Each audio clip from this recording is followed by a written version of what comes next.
All right. Hello, hello. The first order of business is to make sure that my stream is actually working. All right. Hello, hello. The first order of business is to make sure that my stream is actually working. I was just listening back there. It sounds like there's a little bit of an echo. I don't know. You guys let me know if it sounds okay on your end. Hello, everyone. Hello, hello.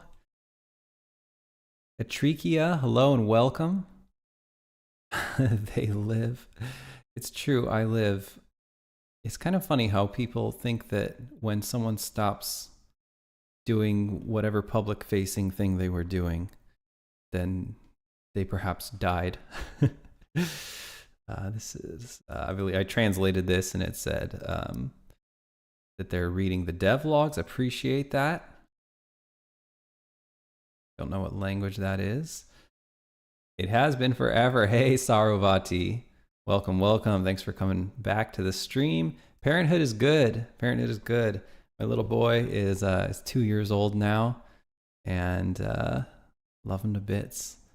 Gems Yago, welcome, welcome. Alive and kicking. That's right. It's true. Trello is just like mine. That's good. That's good. Yeah. You know, we keep it simple. We just keep giant lists of things. All right. Talon, thank you so much for the support. Really appreciate it. And thank you for the wish list as well. Very much appreciated. Okay, you guys let me know if the audio sounds okay. It sounds a little bit echoey when I listen to it back, but I don't know. Maybe my room is too empty. I need more blankets in here or something. All right, let's see if I can get in the groove here. Restream is being weird. It doesn't seem to let me see the chat anymore. That'll be kind of annoying, but I think I can make it work. We have a bunch of small items to do today from our Trello list, just one at a time. We just grab our item, put our horse blinders on, and don't think about anything else, and try to just knock off one item at a time. All right, here we go. Ray Husky Punk, hello, hello. Walking Bread, hello and welcome. Okay, seems to be kind of a lot of people jumping in for my first time, for waking up from the dead here. Looks like just want to make sure I'm actually seeing all of the messages. Getting my bearings here. It's like the slowest stream start in the entire world. Okay. Thanks, folks. Thanks, Reckless Eating. Appreciate the kind words. Okay. What is that noise? I don't even remember the noises. It sounded like, is that a raid? Perhaps a raid? Let's see. Okay, we got lots of noises coming out of here. Let me just see if I can figure out who made that raid. I don't see it on the Twitch side. Oh, there we go. Reckless Eating, appreciate the raid very much. To anyone new to the stream, we're making a game called Songs of Glimmerwick. It's a Witch Academy RPG where the magic of the world is music. I'll try to... Oh, cool, yes, the MooBot still works. That's good news for sure. If you want to check out the Steam page, you can see what the game looks like that we're going to be making here today. We're going to be working on. Okay. Dead Tired, hello and welcome. Saw the Thomas podcast. All right. Okay, awesome. Well, thank you for the support, and thank you for eventually showing it to your wife. Appreciate that. All right, let's see if we can get something done here. So I'm gonna try to get started with something easy, and it's park log needs collision. Let me see if that still needs collision. I think I might have done that. Freak Guru says, when you say making an RPG, do you mean tabletop or video game? This is a video game. The game is called Songs of Glimmerwick. I linked to it there, the MooBot, if you want to check out the Steam page. It's got some life sim elements.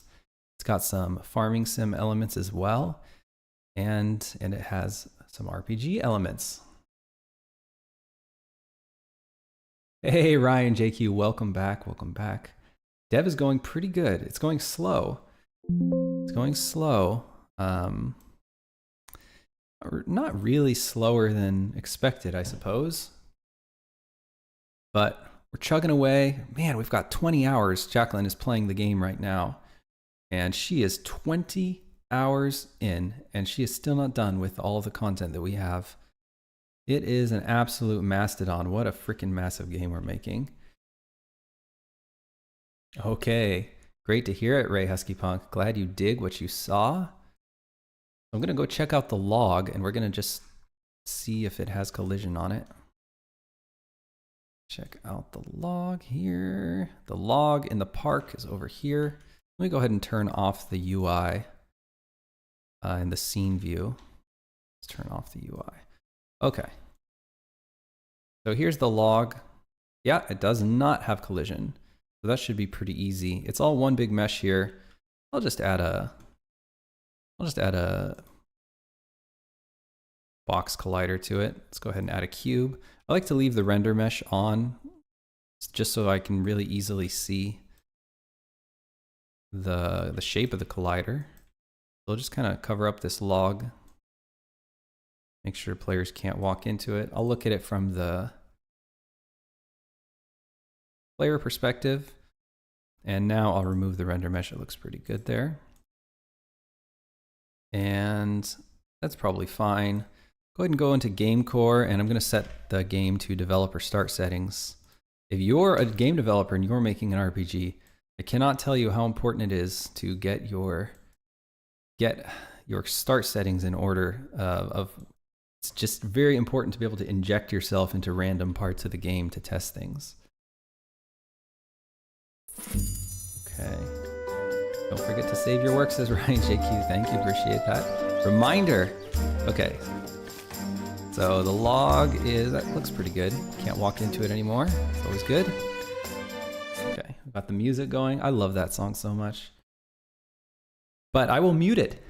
I will turn off the music. All right, well, welcome, Dreamer of the Day. He is happy and healthy. He's very happy little boy.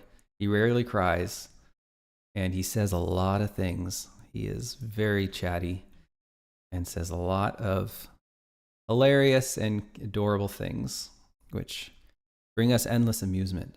That is Phoenix. Yeah, Phoenix Glendinning is composing our game again and hopefully forever for all of our games that we will make until we die. Valley of the Wind, hello. So psyched for this. All right. Thank you for the support and the kind words. Appreciate it. Okay, so I just want to... I'll leave the audio on. I'll just turn down the music. And okay, it's good to hear you guys actually heard the music, it sounds like. Okay. Came from the vlog on Ishay's release. All right. Well, thanks for checking out the dev stream, Atrikia. Appreciate that. So that log has collision. That was the easiest bug in the world. I like easy bugs because I get to cross something off my list and it goes really fast. There's another really easy one about the fence. Something about the fence. I really want to get at least 5 list items done. Marrowwild's fence needs collision. Let's go over to Marrowwild's fence and make sure that that has collision. Collision bugs are pretty easy. They're so easy that sometimes I just like don't do them because they feel like cheating. They're so easy. It's just like, that's not work. That's not real work. Don't mess around with that. Go do something hard. But of course, that's really stupid because it does need to get done. And if you just leave them, then they all just pile up. And, you know, the game feels a little janky when people can just walk through things. Some people are more sensitive to it than others. I'm very, very not sensitive to being able to walk through things in games. It doesn't even bother me. It doesn't like break my immersion, as it were. That's probably why I tend to just leave it for so long. I'm gonna add a box collider to this fence. So it looks like all of these fences, if I just add box colliders to them, I imagine Unity will just automatically create the collider based on the render mesh, and it looks like it's absolutely perfect. So I don't even have to do anything about that. And we'll go ahead and do it here too, add a box collider. So Also just want to make sure I have the latest version of the exterior world scene. It looks like we do. Very good. Atrikia asks, you don't like the new Trello checkmark? I don't even know what that is. I do not know. Ryan JQ says, I'm still hoping for a couple eShade Easter eggs in this game. I think there are, kind of. Okay. All right. Thank you, Brohans Jams. Thanks for dropping by the stream and sharing your excitement. That makes me excited to stream when you say that you're excited for a stream. Okay, so I've noticed that when I synced, it has this issue, can't clobber. And I'm going to take care of that. Anthropologist atlas.asset. That just means that for some reason, one of the files is not read-only when it should be. This is just strictly a Perforce thing. If you don't use Perforce, this is complete nonsense. But yeah, Perforce relies on Windows to make things read-only.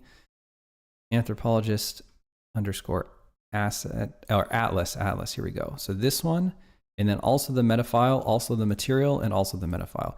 I don't know why. I feel like version control, they always use their own stupid vernacular for things. Like it says, can't clobber writable file. What the frick does that mean? Well, I've done this enough to know that it means that you need to use Windows to decheck the read-only. If it just said, you know, if it said something like file must be set to read-only, well, then that would make a lot more sense, right? But they always have these weird vernaculars that you need to like translate. So now if I go ahead and pull changes, it should. There we go. Didn't complain about anything. Atrikia says, when you hover over a task, you can check it as done now at the left side of the button. Oh, that's interesting. Huh. Oh, like, is that? Mark complete. Oh, I didn't even know about that. We just dump it into this list. What happens to it once it becomes marked complete? I guess I could try. Let's see. Merwild's Fence. So I mark it complete, and then it just hangs out with a check, I guess, which is pretty cool. But then I need to move it out of my list because I'm not doing it anymore. We don't really use Trello the way that Trello is meant to be used. But this is interesting. Okay, I'll demark it. Yeah, we just use this done list, which is kind of nice because then we can still talk about the bug. Like if there's more things to be said about it, you know, we can have a discussion here, and then sometimes we'll pull it back out of that list and make it undone. Dead Tired says, I assume you have a dedicated person for the music now, but has there ever been a time when you tried to do it yourself? Well, Phoenix, our composer, our longtime composer, he's my childhood friend. I've known him since I was 16. We actually had a band together. I guess when I when Eastshade was just an idea in my brain, or maybe not even Eastshade was the idea, but just the idea to make a game, I thought maybe it would be interesting to make my own music. But that would have been a terrible idea. So I'm glad that I had Phoenix make the music because he is a career professional composer. He went to school for it. He does a lot of other composing work, and he's just a much better composer than I am. And of course made the Eastshade soundtrack, which is, in my opinion, one of the greatest video game soundtracks ever made. So very glad we went that route. Let's go ahead and bump ourselves up against this fence and just make sure that everything's ship-shape with this collision. Yeah, in my opinion, if Eastshade had sold better, it sold decently for what it was. It sold pretty well for what it was. But if it sold on the order of a real hit game, you know, if it made, you know, if it had grossed like, let's say $50 million or $100 million, I think that the soundtrack would have won a bunch of awards. Of course, these awards tend to follow the money. I find that if you don't have if the game is not a massive hit revenue-wise, then you usually don't get considered for a lot of these game awards, which is fine. I get it. I mean, people want to hear about things that they've heard about. They don't want to hear about things that, you know, nobody's heard about. Okay, I need to make this collision thicker because I don't know if you guys saw, but I could walk right through it. You could see her sort of clipping through the fence.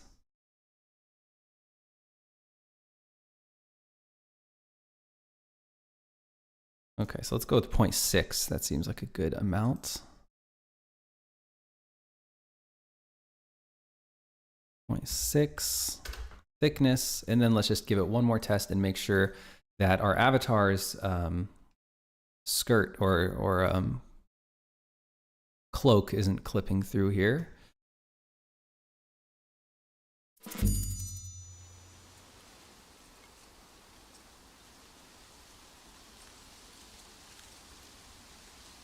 Oops, okay.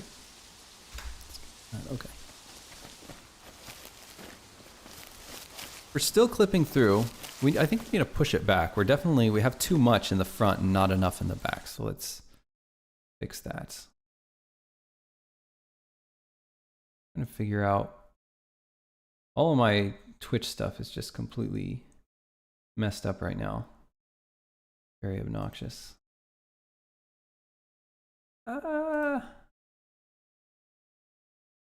Madness over here on my other monitor trying to figure out, keep track of the chat and everything.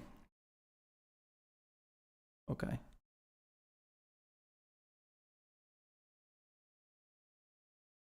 Okay. Like Indiecade. Yeah, I mean, maybe that's part of it too. Maybe we just don't do enough work sending it to those things. Maybe I should do more of that.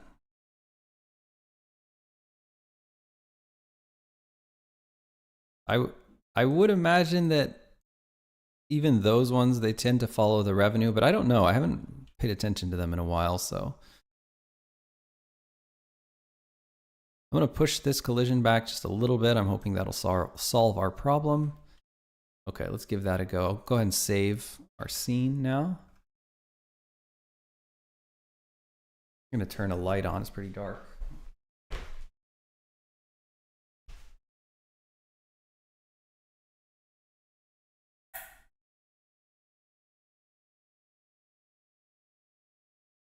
I hope that my camera fixes the white balance for me.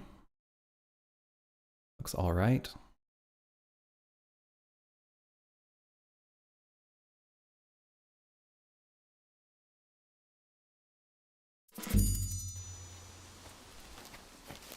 Okay, that's better. So now her outfit is not clipping through the bottom of the fence, and that's peachy keen. Great. Oh, are you serious? All these rocks? I think that's weird. I don't think you should be able to run through rocks that are that big. I'm gonna put collision on those rocks as well. Collision is also the easiest kind of bug to find and repro. So,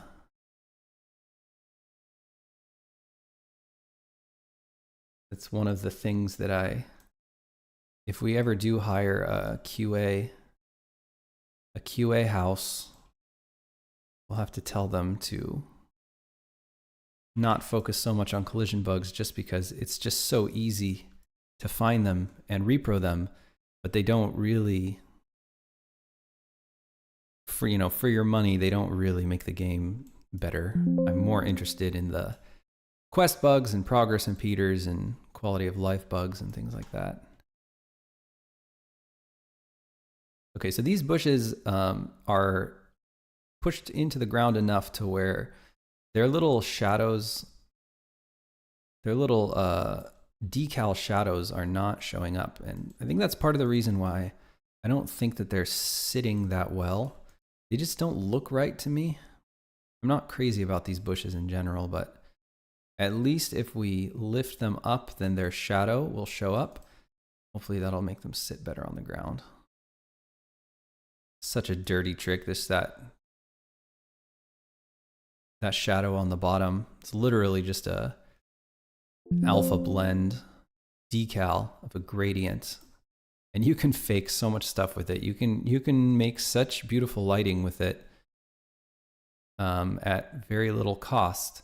Even works in a realistic 3D game. It's not just an illustrated game.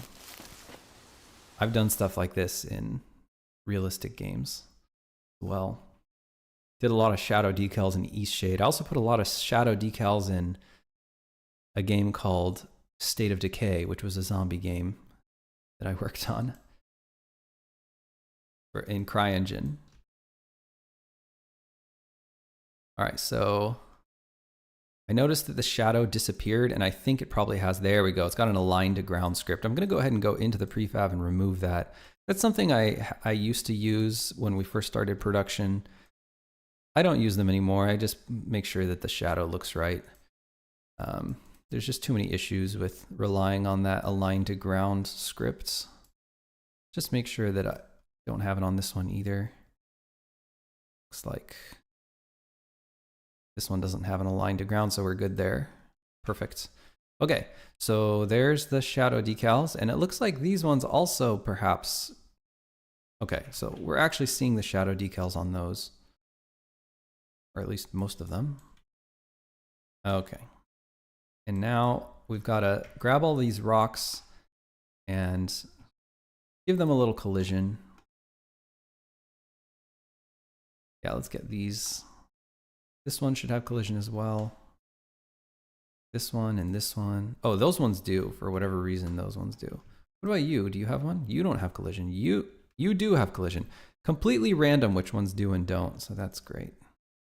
All right, all of those guys don't have collision, so let's go ahead and add a box collider to them.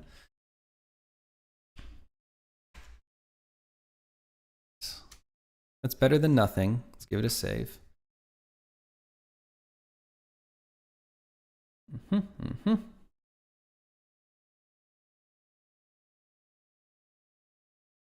Okay.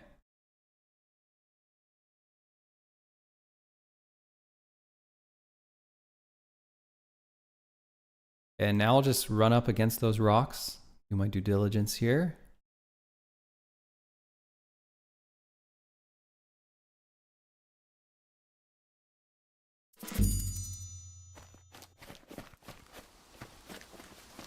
All right, that's fine. I can run through that one. Kind of weird, but it's fine. I guess that's kind of important to make sure you don't get trapped back there. Okay, that's all good. I do like the look of this area better now that the shadows are there. I think that's kind of what was bothering me before. I don't see a shadow under there. I'm gonna make sure it has one because I just feel like that. Look at that intersection. You've got the dark bush on top of the light clovers, and there's just that contrast, that laser beam intersection that doesn't look right. It looks very low-po. So there is a shadow here. Are you also using the align to ground? You are not. Feels like the shadow could be darker.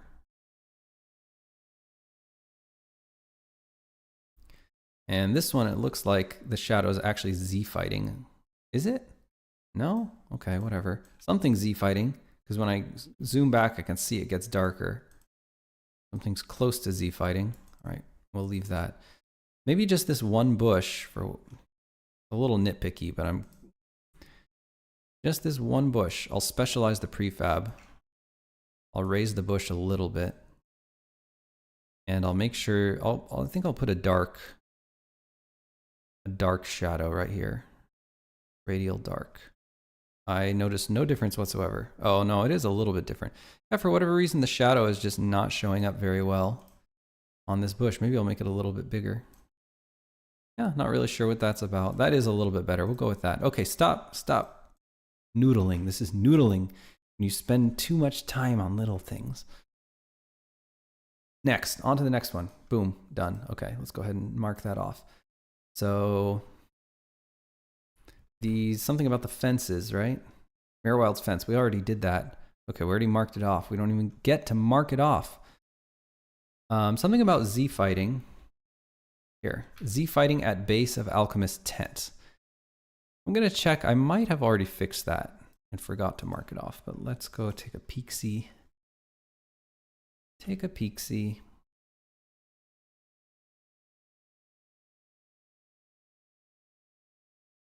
I would just really love to get my restream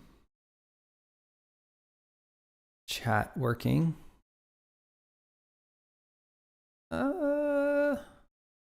Over here is the Alchemist tent, right here.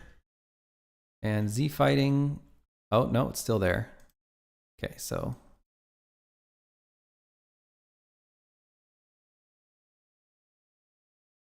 That's pretty cool. I wonder if we should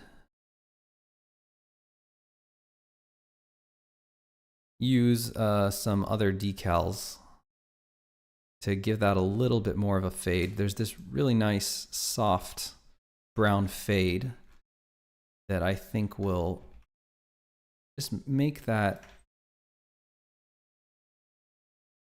brown a little bit gentler.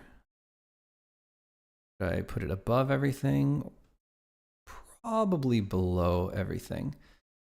So I just need it to be all the way on the ground.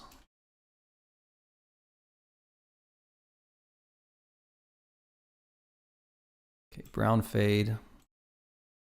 Maybe I will put it above everything. That's fine, I can do that. The only thing is I just need it to be a little bit darker. So let's see if we've got a brown fade. Dark, here's a dark brown fade. Doesn't really seem to be doing much when I use the dark version for whatever reason. See if I can remember how to use Twitch. Lux Retest, welcome back. Thank you for the follow. And Ray Husky Punk, I appreciate the follow if you're still around. Sorry, I missed that.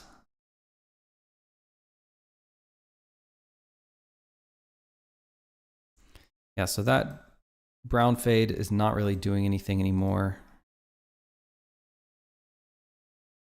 So maybe make a new version off the material.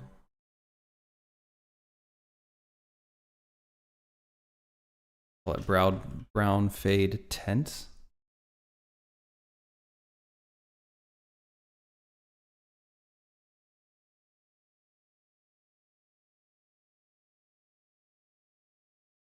And we can, first of all, not use the Unity default plane. It has a bunch of extra polygons that we don't need. Go, and then, wait a minute. Wait a minute, this is shadow radial dark. That's not what I want. Brown fade tent, there we go. And then we'll just go ahead and maybe make it darker. Is not really doing us anything. So there it is on 100% opacity. And I will move it down underneath. Is this worth it? Am I noodling right now? No, I think it looks actually quite a bit better with it.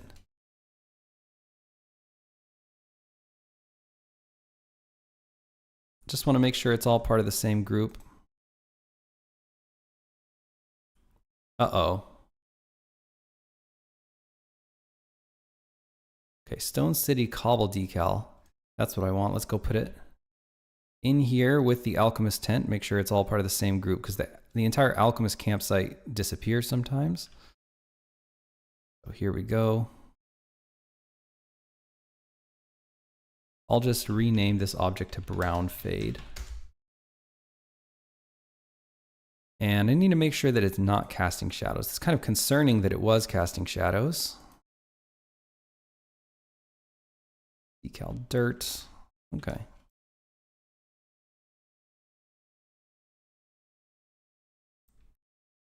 It's weird. We're still getting a little bit of Z fighting. It's just all so collapsed.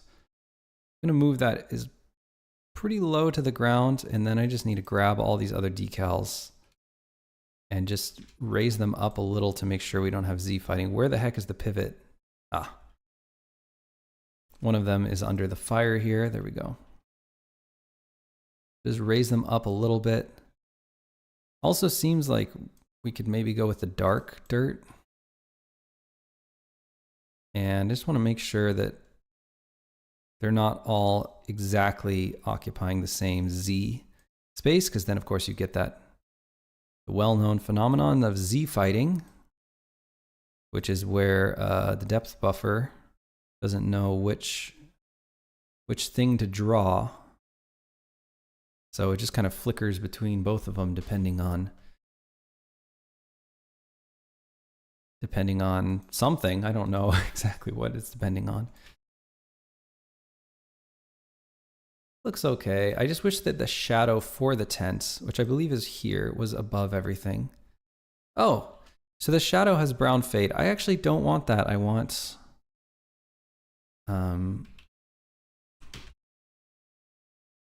shadow radial dark. I want it to be above everything. Maybe. See. I think that's good, but I still want the brown fade.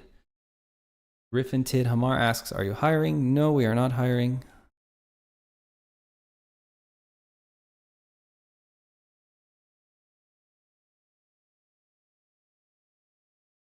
Okay.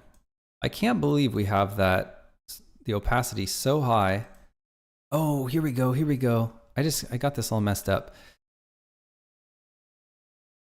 Brown, no, I'm doing it again. I selected the wrong thing. I don't want the shadow, I want the brown fade. And the brown fade needs the tent shader that the material that we just made.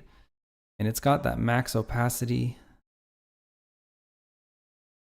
And I'll make it a little bit darker. Doing almost nothing for us, unfortunately. I'll expand it a little. There we go. I think that just helps blend. You guys can see it's a very stark contrast right here. And then when I put that fade under it, it just helps fade it more convincingly to that dirt, which I like. Okay. Oh, it's getting so dark. Let me increase the exposure on my camera real quick.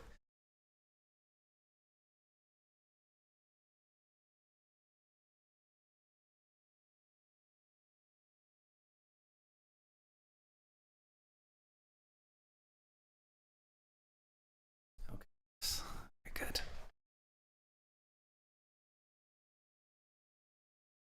Next one. So that's good. Hopefully. Let's run around. Let's make sure we're not getting that Z fighting still.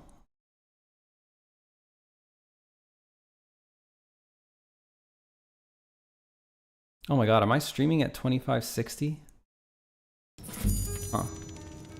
Well,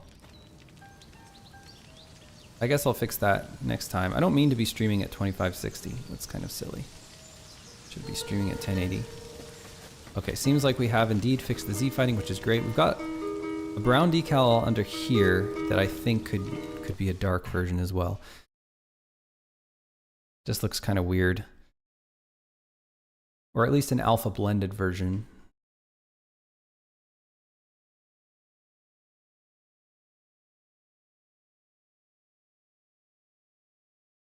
Okay.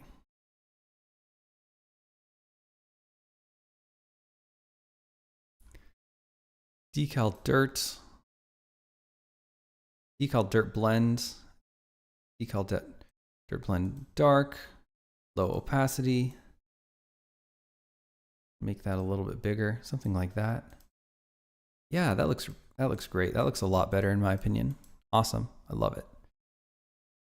Hey, Sam plus fam. Getting worried. Why do people always think that if you're not streaming, then you're sick or something?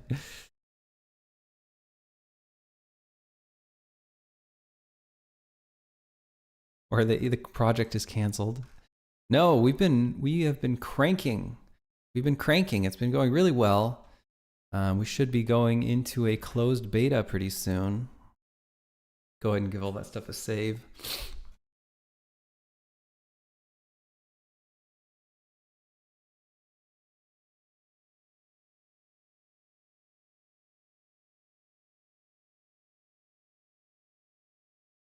Okay. Yeah, we have no. We spent all of our money on this game. We've been working for 6 years on it full time. We spent absolutely. By the time we ship, we'll have spent every single penny that we made for Me Shaded more, and which is significant. So we can't. There's no canceling this project. There's no getting distracted or sucked away with life or anything. We put absolutely every single egg into this basket. We've bet the farm and more. So we'll either finish it and ship it or we'll die. Those are the only two outcomes for the end of this development. Ryan Winchy, hello. Welcome, welcome. It has indeed been a while. Hey, I'm flattered. Flattered to hear that. Any Unity assets you couldn't live without? Definitely not. Definitely not. Yeah, we try to use we use very little assets. We try to make all our own stuff, and we try not to bring in other people's middleware to complicate the code base. It might feel like it goes faster when you first bring it in, you sort of get things up and running in a few days. But once the complexity of the project keeps increasing and you work on it for years and years, I've found that it really doesn't help you in the long run to bring in a bunch of other people's middleware, especially when Unity itself is already so fully featured. I guess something like TextMesh Pro I couldn't live without, but that sort of just solves Unity's text rendering problems. It doesn't really feel like a extra goodie. It seems like almost just a fundamental part of the engine at this point. Not that kind of worried. Okay, good. I'm glad to hear it. I only was thinking that because some people at the beginning were like, "You're not dead." I was like, "I'm not dead when I'm not streaming." I see. Worried. Oh, worried for the release date. Okay, gotcha.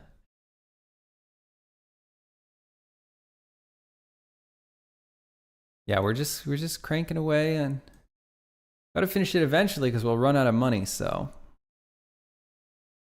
Steam says to be announced at the moment. I was worried it might go to be announced. It is to be announced. Yeah, that's what it says at the moment.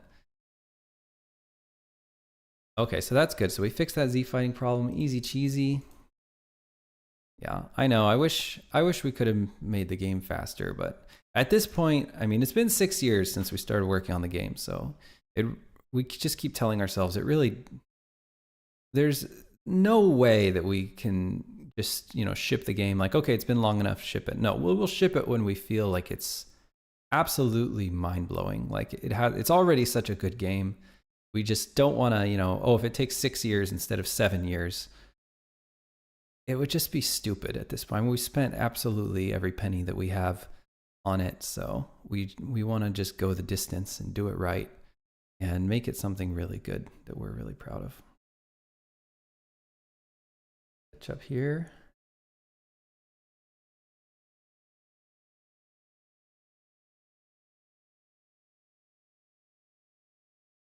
I thought maybe dialogue system as Disco Elysium used. No, we use our own dialogue system. We rolled our own. Actually, dialogue systems are fairly easy to write, I find.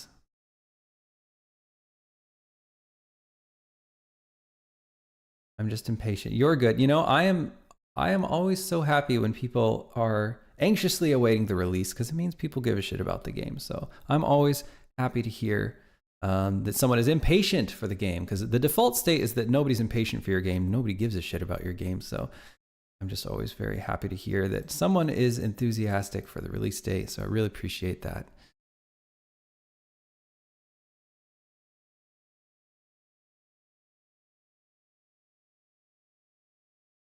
Okay. I hope it will be worth the wait. So going back to our Trello, we've got Z fighting, base of alchemist tent. I think we've done three bugs now. Okay, rainy days need to be brighter. Where is the rainy day? First of all, let's force a rainy day, and then I'll try to find where in the world we're keeping the color value for a rainy day.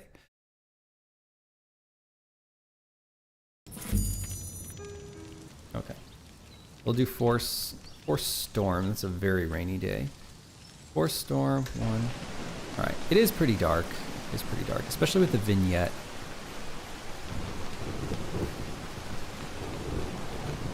All right. It's pretty hard to see stuff, partially because of the fog too. The fog is just, you know, it just literally goes over the whole game, so it lowers the contrast and stuff. All right, glad to hear it, Ryan Winchy. Sound design by yours truly.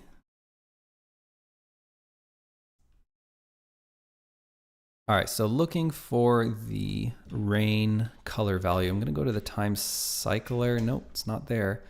Game core. I think it's probably somewhere on the time cycler. Here's the time cycler. Here's rain profiles, time of day snapshots. There's a clear fog color, a storm fog color, and an ambient color. Oh, that's dawn. Okay, so every dawn has its own ambient color, or every time of day has its own ambient color. But what I wonder how the ambient color is manipulated for rainy days. So let's go ahead and look at every reference to ambient color. There's an ambient color override, the fog color override. Come on, ambient color. Ambient color, here it is. Here's the time of day ambient color. So let's look for every reference to that. All right, I'm glad it sounds like it had 6 years put into it. I find sound design goes very quickly, actually. Sound design is really fun because it goes so fast compared to, oh my God, the visuals, like you make a new environment, it's like, it feels like 6 months later, it's like just getting started. And then like you come back to it in a year and a half, 2 years, and you're still polishing things. It takes so long to make these super detailed environments. Jeff B says, I really like the 2.5D storybook feel. All right, thank you. Appreciate the kind words. Were there tutorials or resources you could use as a guide, or did you figure it all out as you went? I would say our tech pipeline and our art pipeline is incredibly unique, and we've been working on it since the beginning. I like to think that it's kind of my forte as an artist. I mean, I've been in the games industry for almost 15 years now, and I find I'm pretty good at coming up with new, like, I don't know, art pipelines and looks and stuff and technical art stuff. So been working with Jacqueline, my wife, and the game's lead illustrator and artist on it for 6 years, and we've just been kind of iterating on it, and now we're at a point where we sort of found our jam, which is basically it's a lot of pop-up 2Ds, right? There's just a lot of billboards. Or they're not billboards because they don't always face the camera. They're just alpha cards, I guess you could say. Just a bunch of alpha cards. Most of the game is made out of alpha cards, except for the architecture, which is made out of this very low poly proxified, these proxified meshes where we project the textures onto them from the camera angle, which is very strange. Oh, I did do, here we go. This is actually useful to you, instead of my gabbing about nonsense, which is not useful to you at all. We have a dev log, and I go into insane depth about our art pipeline and how basically how we make the game look like it does. Welcome to Oh, shut up. Enough out of you. Okay. Let me paste this into the stream. Okay, so this is a devlog that I did on our art and lighting pipeline. And then there's also our latest devlog, which was released 6 months ago.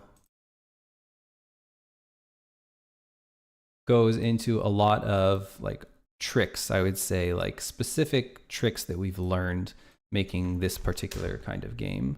Really any fixed camera game, I feel like a lot of the tricks will apply for. Doesn't necessarily have to be a 30-degree top-down-ish sort of game. But yeah, those two devlogs I think cover a lot of the way we do stuff. I feel like it's less confusing. You said the perspective seems tricky. I feel like the more 3D you go, the less confusing it becomes. If you try to use a bunch of 2D order sorting tricks, that's when it gets hairy. I feel like the more 3D your world is, the simpler it is, right? Because 3D just solves everything for you. So we try to do a lot of stuff out of those proxified low poly meshes for the architecture, and then just pretty much straight billboards for all the vegetation and trees and stuff like that, and characters. The characters we use a middleware called Spine, which is a skeletal 2D animation, but in the engine they're basically flat. All right. Hey T41, I am back. I'm back. And Plus says I haven't seen it before. Yeah, I haven't really seen it either. I mean, Don't Starve, the survival game, has a pop-up 2D style. Of course, the game looks completely different than ours, and they don't use any of that proxified 3D mesh stuff. So we really do have a blend between 3D art pipeline and 2D art pipeline. Ryan Winchy says, any optimization tips? Guessing you're doing a lot of culling for things like faraway NPCs. Well, the game is fixed camera. You cannot rotate the camera and you cannot change the angle. You're always looking down. So optimization is kind of a joke, really, especially after coming from high fidelity 3D, free camera, first person shooter, camera style. Actually, the 3D high fidelity has nothing to do with it. It really just is the free camera-ness that makes optimization incredibly difficult. But I can't rotate the camera. I can't change the angle. I can't look at the horizon. I can only zoom in and out, and this is as far out as I can zoom. So culling is a joke. It's simply just, if it's off screen, it's culled. We actually do that on the CPU in C# land. Well, Unity does it by default. It does frustum culling by default, but it doesn't frustum cull the shadows, and we have cast shadows in the game, so we do deactivate meshes that are outside of the camera view, which is pretty easy. Yeah, that's pretty much it. There's not really a lot. I mean, as long as you're doing basic stuff right.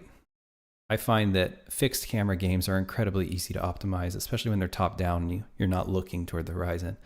Because when you're looking toward the horizon, you have LODs to worry about. Nightmare. Okay, rock on, Jeff B.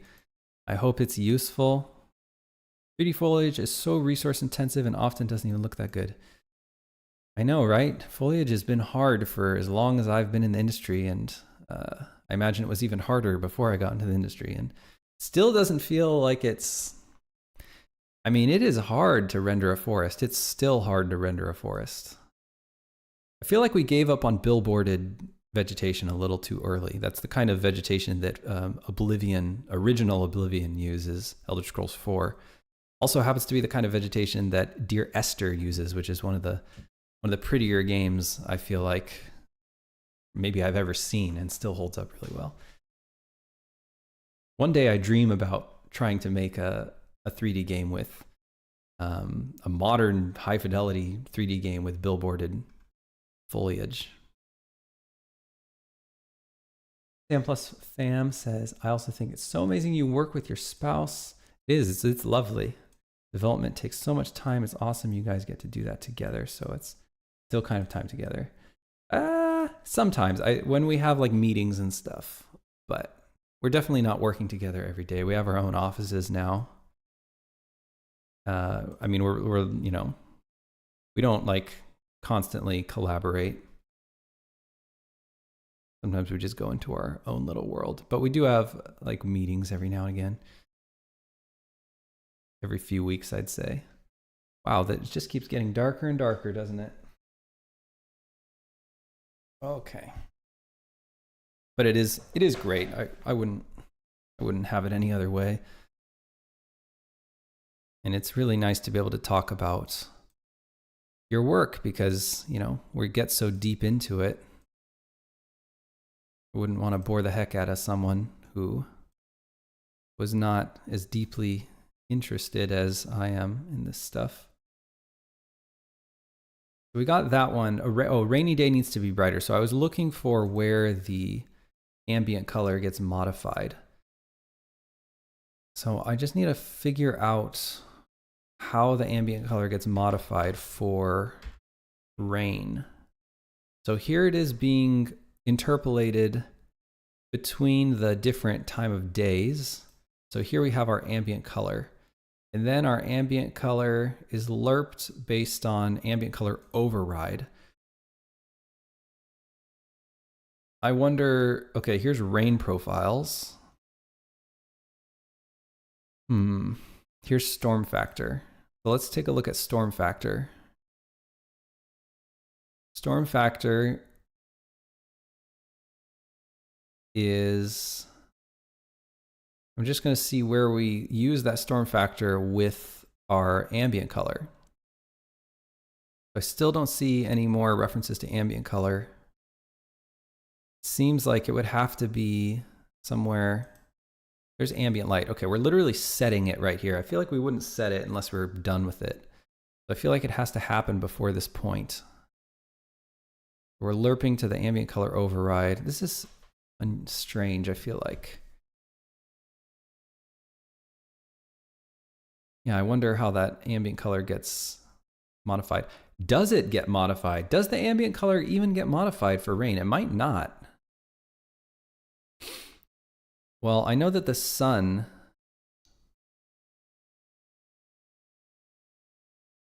is definitely being modified. There's so many different ways to change this. Okay, so here's the sun being modified based on storm factor. I wonder if the easiest way to make it a little bit brighter when it's raining would be to look at the fog color. So here's the clear fog color, and here's the storm fog color. So let's take that clear fog, actually, let's just modify one thing at a time. Here's the storm fog color. And it's not actually a very dark value. It's just kind of a gray value. Let me turn it to 0 as a sanity check. Change it to 0 to make sure it's actually doing something. Oh, I turned the audio off. Let me turn that a little bit.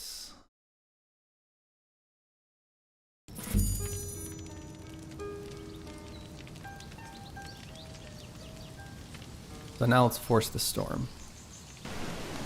All right. So it is significantly easier to see. The sun value is completely at 0. What if I change this? Is this going to do anything? No. So it's already been cached. It's not doing anything at this point.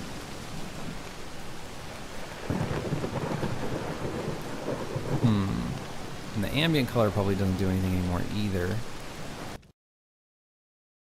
Oh, whoops. That was just the dawn. That was the dawn storm fog color.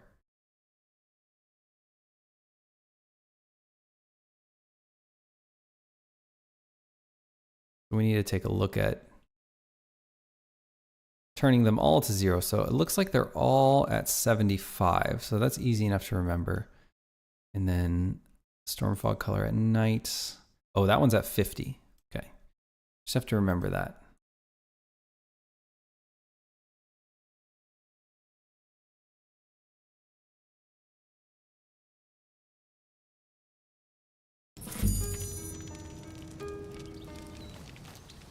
All right, so let's force a storm. Oh yeah, so it is a lot easier to see now. I'm going through the different time of days. I'm pushing the time forward, and it's just very easy to see.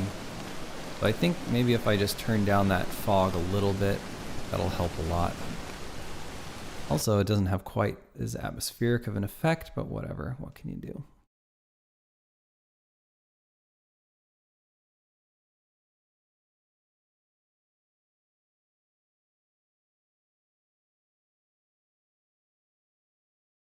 Okay.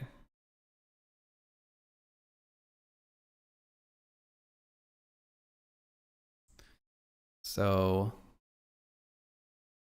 instead of, this was 50, let's turn that one to 25. Let's turn this one to 45. Let's turn them all to 45. I want a little bit of atmosphere left in there. This is the opacity of the fog. 45. Okay. And let's see how that looks. I imagine that this would be quite heavy-handed as well. We'll go 120 on the clear fog. Heck, maybe let's just go 100. 100. And then at night, I'm sure if it gets foggy at night, you wouldn't be able to see jack. So just keep that down a bit. Give that a save. Thanks, Ryan Winchy. You'd be surprised at how hard it is to make an umbrella look somewhat medieval. Umbrellas are very modern looking things, it turns out. Still, I feel like have not completely nailed the look of the umbrella. It looks a little bit modern. Oops. So I'm gonna turn the storm on. Okay, yeah, it really takes out a lot of the atmosphere. It's a real shame.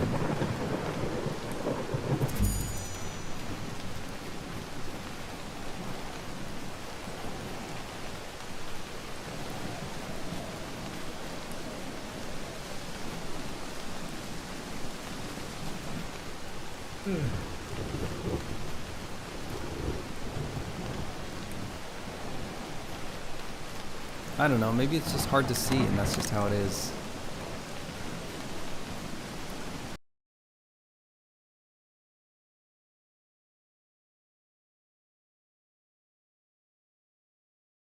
Speaking of hard to see, I'm a little bit.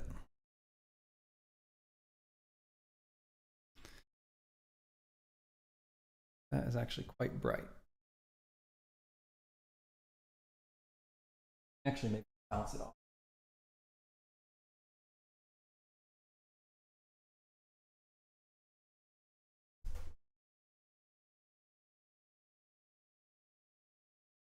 All right, there you go, that's better. I'm very unsatisfied with this. This is actually quite a hard problem to solve. The only thing I can think of is increasing the ambient color, but the ambient color is already tuned, so that we don't have a separate ambient color for storm versus clear, unfortunately.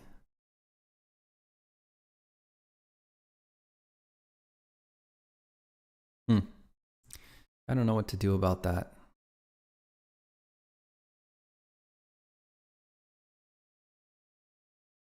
Well, potentially the whole game could get brighter. We've got a color grade. Oh, do I want to mess with that LUT right now? Let's see. Have our camera, have our LUT texture. This is normal.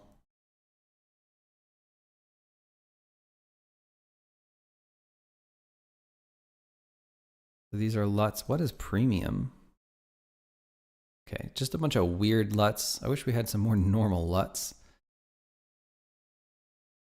For anyone who doesn't know what a LUT is, it stands for a color lookup table. Oh my goodness, where's the camera? Come on, come on, look alive. Where's the camera? There it is.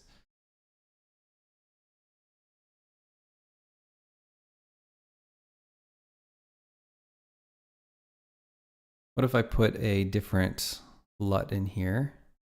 Red Dawn. I'll just try Red Dawn just to make sure it's working. Okay, so it's definitely working. Could add just a little bit of adjustment to the game as a whole. I don't know if that's a good idea. Let's go ahead and try it.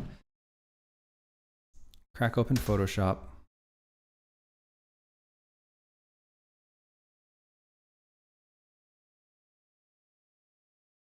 Seems a little risky.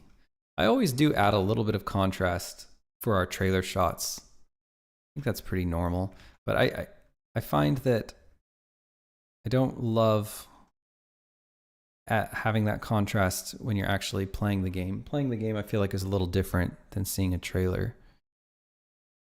But anyhow, let's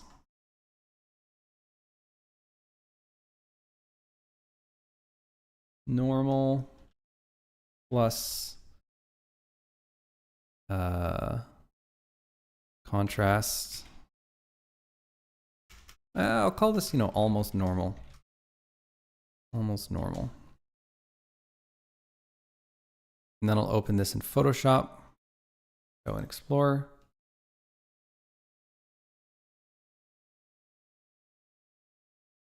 Fam plus Fam says, I don't know how anything works, so this may be stupid gibberish, but is there a way to put filters on the game camera for weather? Yeah, there definitely is. There definitely is. There are a lot of ways to do it at the level of the camera. And then, of course, when the weather changes, you can also change all the lighting. That's what we're doing right now. We're changing the lighting. And we also just have an image that goes over the game, which is literally just a gradient. And that's sort of our fog. And yeah, we could also actually use a color, like something like a color adjustment, like contrast or exposure or something like that at the camera level. I try not to do that too much, but I'm trying it right now. It'd also be a little an extra layer of complication because the different interiors have slightly different camera. We'll call it like color grading. The interiors have different color grades. So then if the weather had a different color grade, then what would happen when you went into an interior? Would they combine? Would the color grades combine? Or would it just go with one? You kind of have this like priority stacking problem. But maybe it would be fine. Maybe just if you're outside, it blends a little bit. Maybe that's what we need. I don't know. I'm just gonna shoot in the dark here with a little bit of a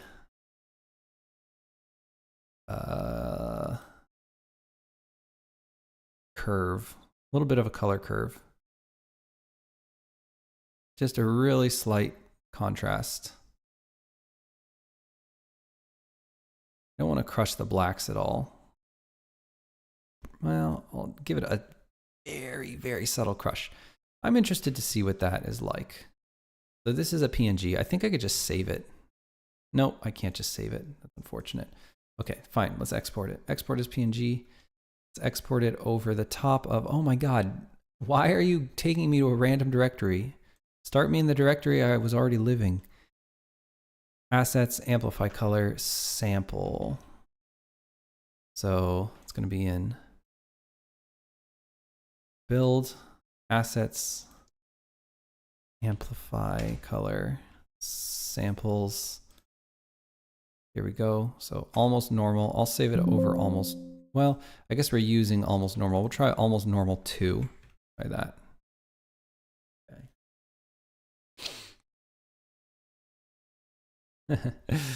Well, everything I suppose is a pain, but I don't know. It's also fun. It's fun to make. It's fun to figure these things out. For me, anyway. I guess that's why I like making games. Okay, let's try this almost normal too. Whoa! That's definitely not right. So almost normal The second I exported it, I mean, there's got to be something wrong here. There's no way we made that color adjustment. Let me remove this, and then I'm just going to literally export, quick export PNG. I'm going to call this almost normal 3 and just see if there's something wrong with the way that we're saving this thing. So now if I grab almost normal 3, look at that. It just looks completely wrong. So there's no way that this is right. Let me check. So this, it's probably the compression. It is the compression. I bet it is. Okay, no compression. You got to make sure on the color lookup tables not to compress them. Oh, boy howdy. That weird. Oh, okay, so we have, yeah, it looks like there's a lot of import settings we need to do. So I'm going to decheck sRGB color. And then also get rid of these import settings right here. Thanks for dropping by, Ryan Winchy. Really appreciate it. There we go. So now we have our almost normal and our almost normal 2 color lookup tables.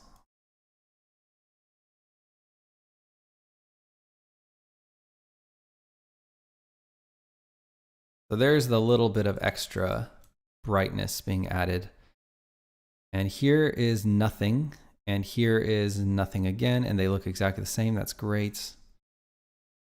Yeah, I really don't like the way that this, I don't like just straight brightening of the game. I feel like it looks really bad. I feel like we had the brightness very carefully tuned, especially because there's so much green grass in this game. Oh man, if you get that green grass like too bright or oversaturated, it's horrible. I don't know how to punch a little bit of brightness without just completely oversaturating that green grass.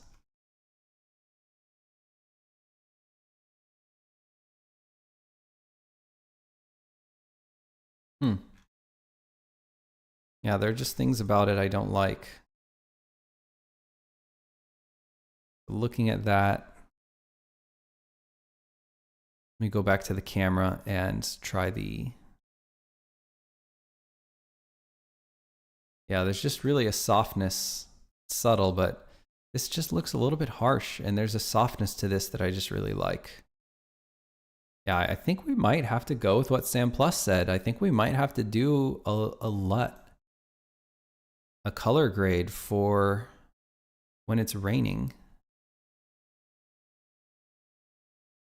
So there's a LUT blend texture. Isn't there some kind of slider we can use here? Here's exposure. This is interesting. Exposure does interesting things.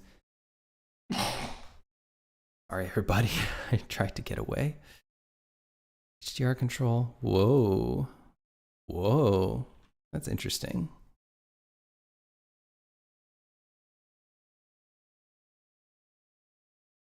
I kind of like what the exposure, increasing the exposure does.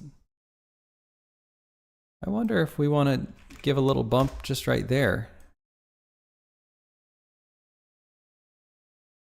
Oh, here's the blend amount. Okay, here we go. Now we're rolling. So let's go with the normal color LUT. And then let's make one that is rainy day. So I'll just pump up the exposure a ton.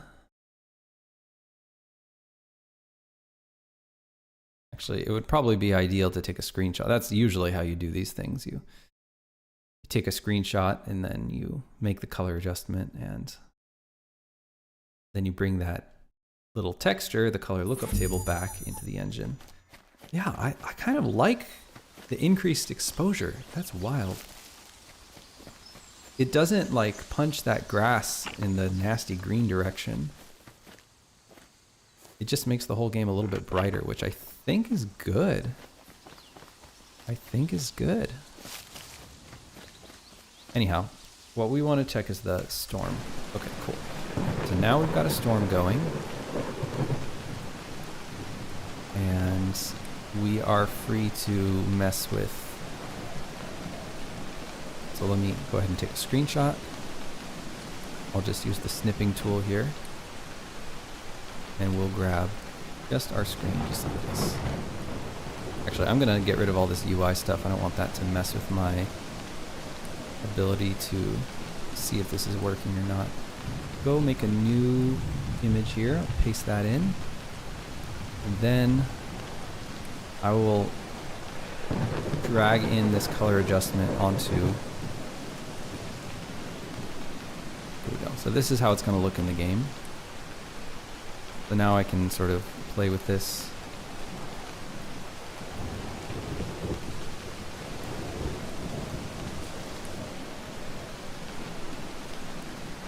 Let me delete that node. Just push it up a little bit in the middle.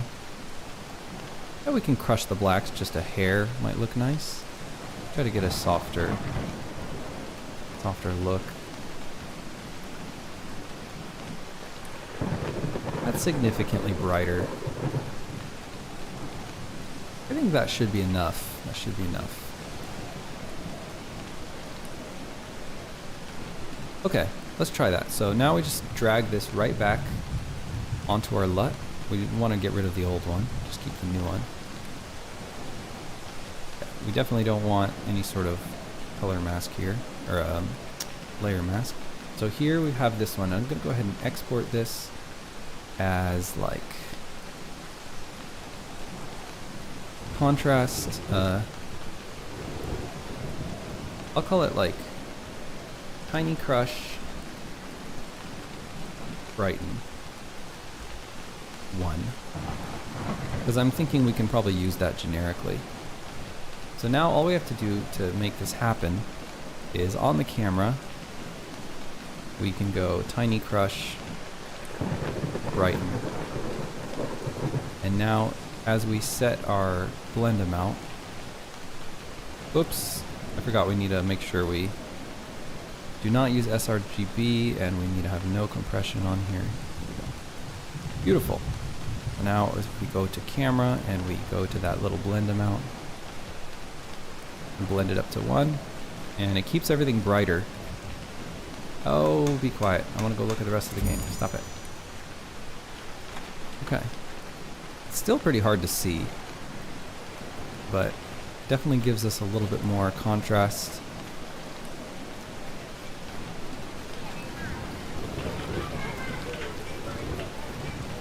Makes it a little bit easier to see.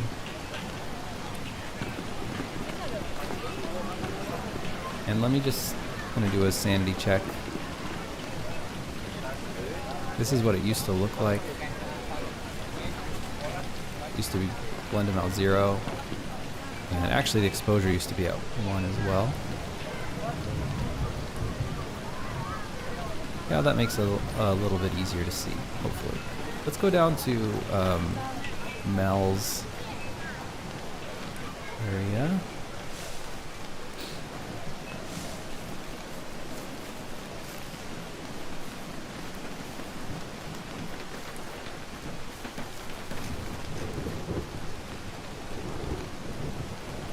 This area was particularly difficult, I feel like. Yeah, that looks great. Oh man, we're gonna have to do that. So Rainy Day needs to be brighter. Could we add a LUT for, is it just rainy days?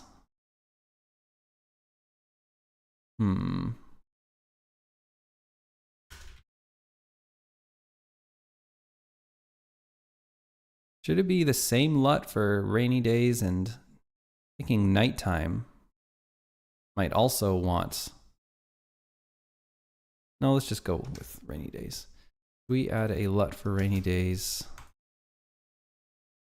It could simply use storm factor to set the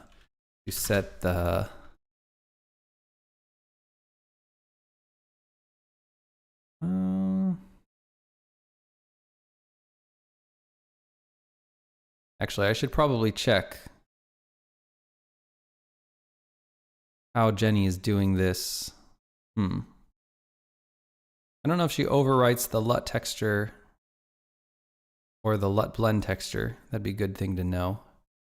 Simply use the blend amounts. It could simply use the storm factors to set the blend amounts.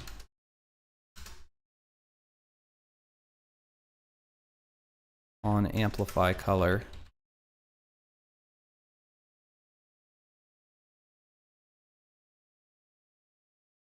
I've already assigned, let's go ahead and assign our Tiny Crush Brighten 1. Assigned the LUT I want. I'll just put it here. Tiny Crush Brighten 1. Okay. Game Master TV, hello and welcome. Thanks for dropping by the stream. Thank you. I really appreciate the kind words. All right. Well, I am flattered. Lovely to hear. I wish I could say it was a new project. However, we've been working on it for 6 years. 6 years. That's great.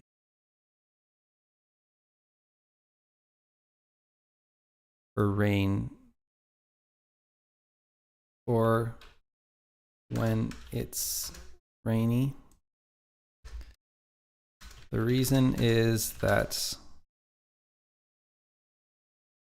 it's very hard to see, but I'm finding it really difficult to get a good look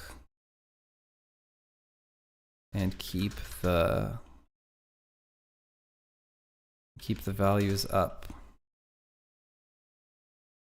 to get a good look with so little control left.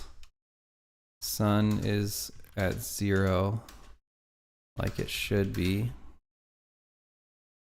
and ambient color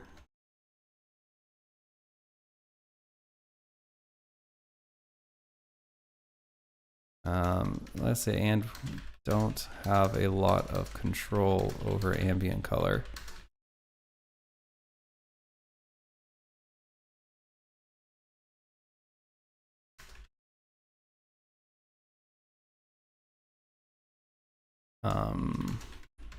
Photoshop, we can easily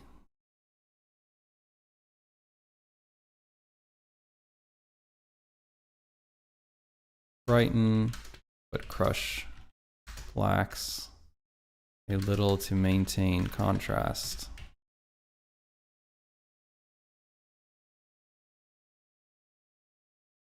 Okay, there we go. Could we add a LUT when it's rainy? And I will put that at the bottom of Jenny's list, and she will have to figure out a way to make that happen. All right, wicked. So it's all out of my list anyway. Make fishing area tutorial image for when you get fishing rod. That sounds like a very reasonable request.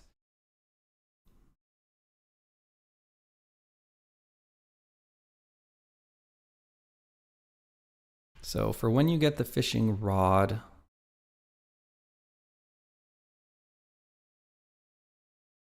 actually, I wonder if we could make that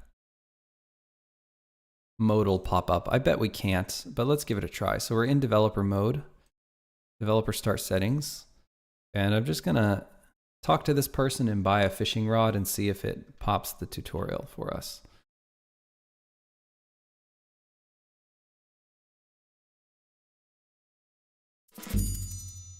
Here, okay. Let's interact with her. And so this is her first conversation. That's good. And let's just get to her shop, buy a fishing rod. Come on, tutorial. No, it didn't pop up. I did want to see that tutorial. So I don't know what mechanism is popping the tutorial. I need to check that so that I can see how it's referencing the image. Maybe I could turn off the bool for the suppression of tutorials. Let's see. Developer start settings. I think there's one called suppress tutorials. Maybe if I turn that off, I'll get the tutorial. That would be a good starting point. Let's go.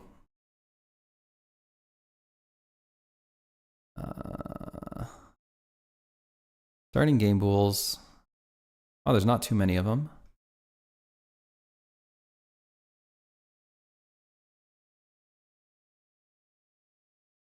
Come on, where's the suppress tutorials?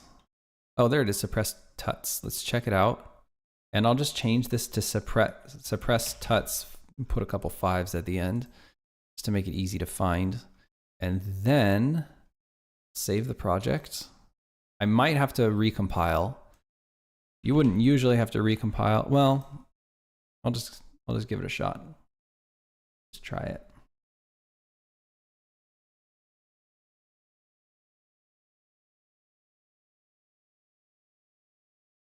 Oh my god. Restream puts a ad for itself in the description when I go live. That's so disgusting. Like, what? I need to not use Restream anymore. It's so gross. What are you doing? Good lord. I'm just looking at the the video details over here on YouTube. Dave. I believe that. Okay, so here I am getting all the tutorials now. Hopefully I can get our merwoman here to sell us a fishing rod, and then it will pop the tutorial, maybe? There it is. There's the tutorial. Okay, so it just gives a little fishing rod icon. You have a fishing rod to equip. All right. So we want this to show just be more representative of what the fishing spots look like. That's easy enough. You have a fishing rod. So if I go to the loc sheet of the game, which is all the strings in the game, and type you have a fishing rod. There it is. I can grab this fishing modal tut and I can search codebase wide for who is using that. Here it is. Tutorials, easy cheesy. And here's how we're getting so it's the fishing icon, and it's just right on the tutorials component. That's it. So if I go tutorials, here are the tutorials, and here's the fishing icon, which I'm assuming will just be the fishing rod. Perfect. So we need a little image for that. So let's go ahead and make one. Ads are getting out of hand. Yeah, gosh, it's terrible. Game Master says, when there's a demo, I would love to play. Yeah, when we do a Next Fest, we will be doing a demo for the game. We'll be doing an open demo, so.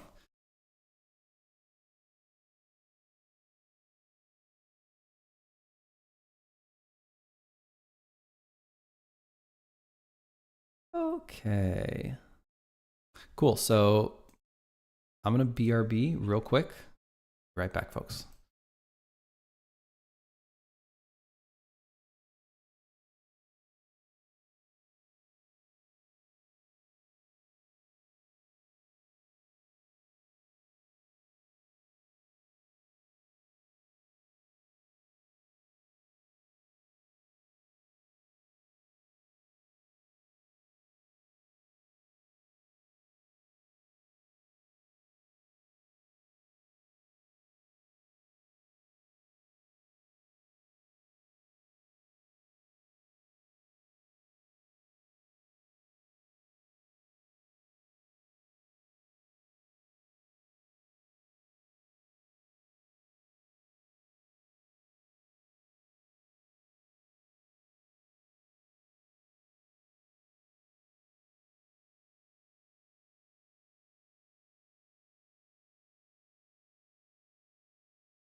Okay, sorry about that, folks.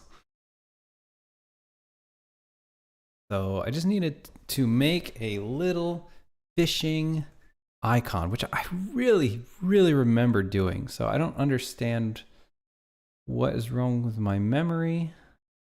Why I feel like I've already done that. Okay, sorry about that, folks. Oops. Somebody is speaking. Okay, let's turn that off. All right.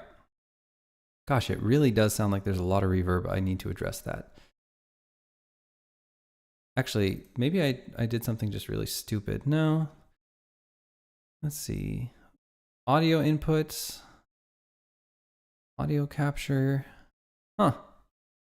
And the video. Yeah, it seems like it's fine. I don't know. Very strange.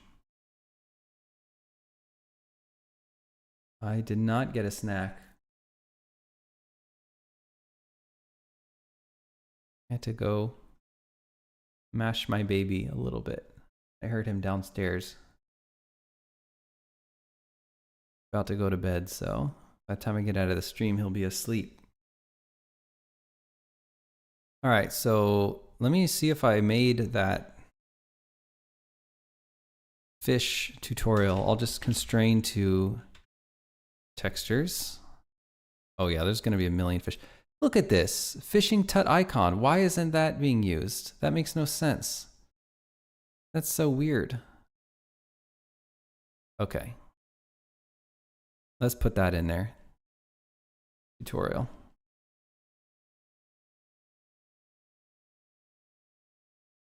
Now, I don't understand why that wasn't already in there.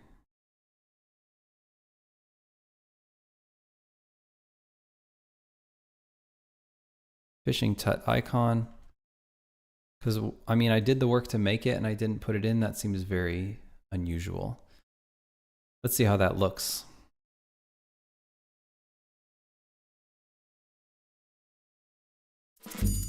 Okay.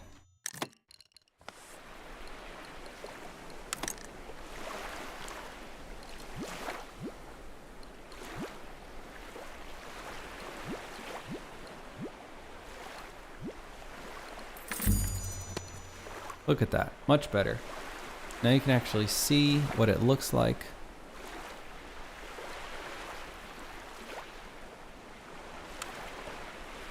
Much better.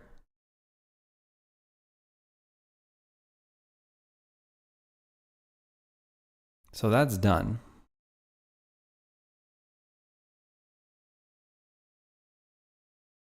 Fishing area tut image. Okay. Newt's eye basement darkener is shooting off in a way that Jacqueline doesn't like. Take a look at that.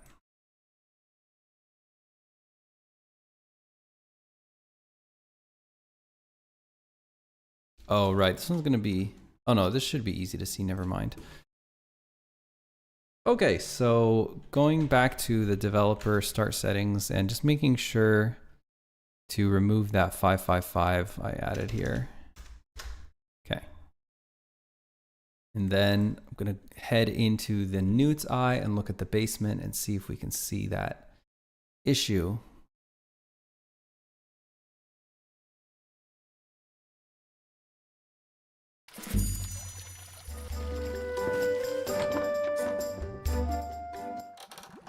Okay, so it's this thing right here. I don't know if you guys can see that, but there's this dark line that should definitely be a softer gradient throughout. Let's see if we can fix that. So I'm going to go into Perforce. I don't know why it's asking for that. Oh my God, it's going to do the thing where it asks me for my password 20,000 times, of course. How many times are you going to ask me for it? All right. And now let's go into the Newt's eye interior. Go ahead and check out that Blender file. Okay, and let's check out, let's first of all, convert everything or make sure that nothing is exporting. That's what I just did there. And now I'm going to go find that thing at the bottom. There it is. That's got to be it, right? No, it's not it. Just need to find whatever mesh that is. Don't know what mesh that is. So we're in the newt's eye now. Let's go ahead and open it. Let's go ahead and open the newt's eye interior in Unity, the prefab.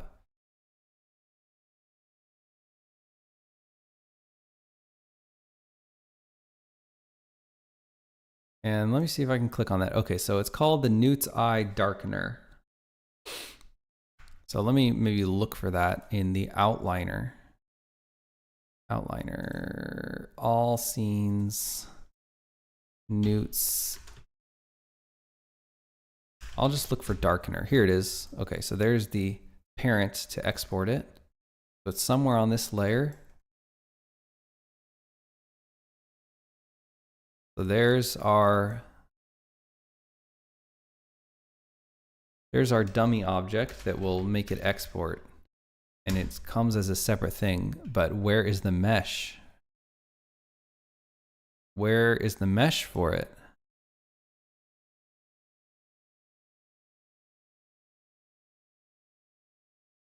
There it is. Okay, so it's on the second layer. Okay, so that's fine, but let's go ahead and move this to the second layer. Oh, there it is. Wow, that was easy. Okay, I don't understand why I had such trouble with that. Let me go ahead and look at the UV image. Okay, so here is our problem. I want this vert to come way over here. And then we'll look.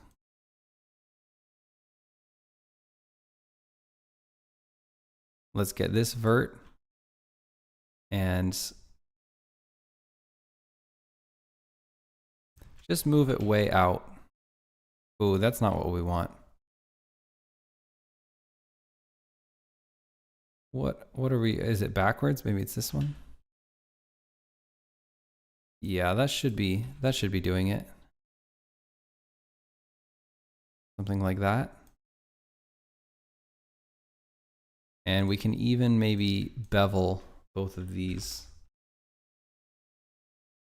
Go ahead and bevel these.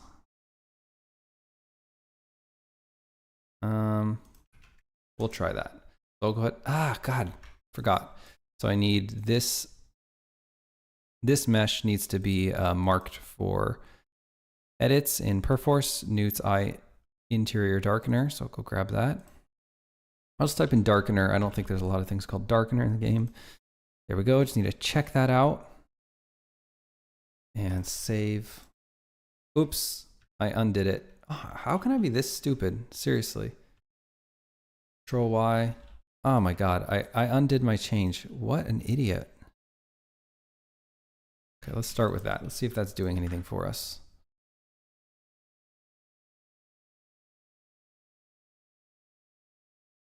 Not really.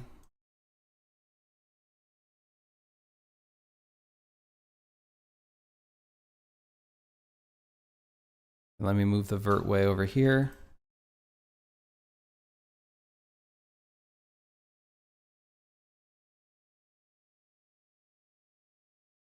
I don't know why that line is so dramatic. I really don't.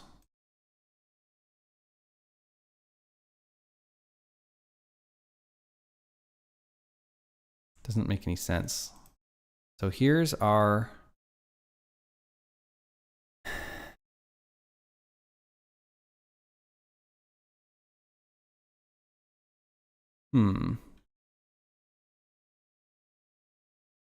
yeah, very confusing. Maybe it would illuminate something if I created a subdivision here. Okay, so that helps a little bit. So in theory, if I move that way over, that will get it fading out faster.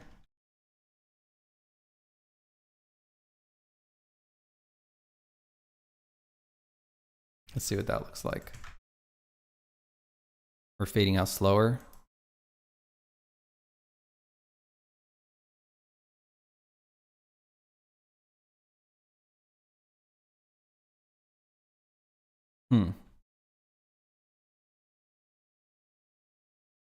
Yeah, I would love if we could get this entire thing to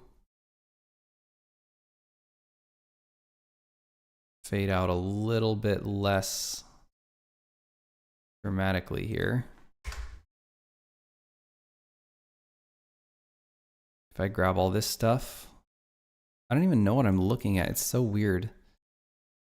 So all of you fellas,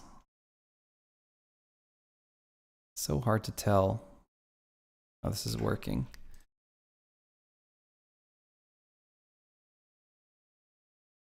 Okay, let's maybe take a look at it. It's really hard to see it unless we go into game. So I'll go into game.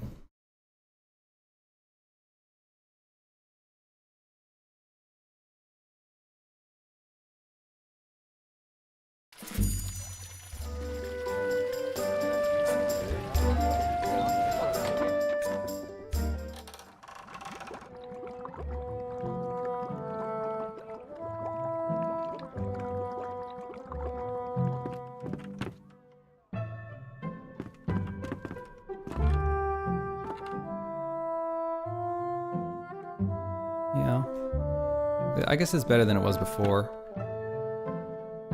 Still kind of weird though. Still a bit strange.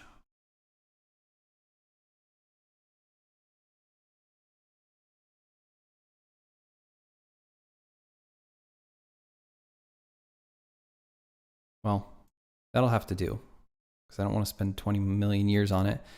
Doesn't matter that much. So here we go. All that done. Okay, practical practice too bright at night and background is too dark at night. Let's nip that in the bud right now.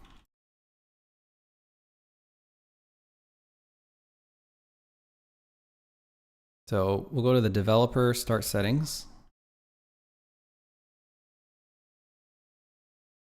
And I'll just start the game at night here. 0.85, which is late at night.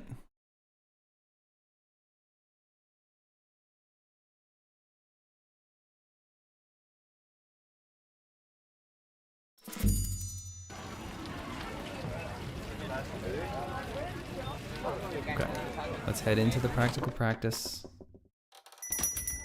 Okay, so the background is very dark. The interior is very bright. Let me see what we got here. I wonder why these orbs should be floating. I don't know why they're not. Really, it would be so much better if they were floating. Oh, I feel like I have to do it. I feel like it's just so stupid that they're not, right? You guys see those? They're like static in the background image. They should just be like levitating. Why haven't I done that yet? Silly. See if we can find the light that is producing the night lighting situation in here. Practical practice, crafting table, task placer. Okay, night point light blue. Is that's doing something. It's pretty intense. And then there's a night point light warm. I don't know why we have both of them. But it seems like the point light warm should be like significantly less powerful.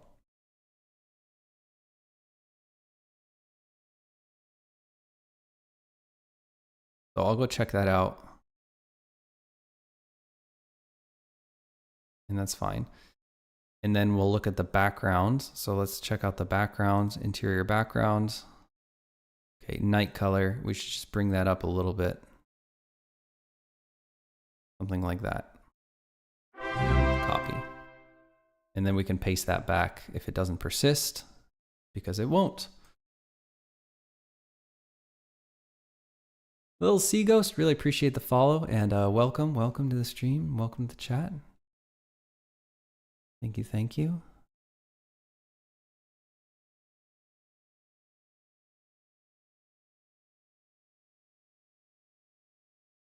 It's going very well. We are knocking through some bugs here. Got a huge list of things that we got back from a big playtest that the lead creative director of the game, also happens to be my wife, did, and we are just trying to knock down as many of these things as we can. Practical practice. Interior. Oops, is that not it?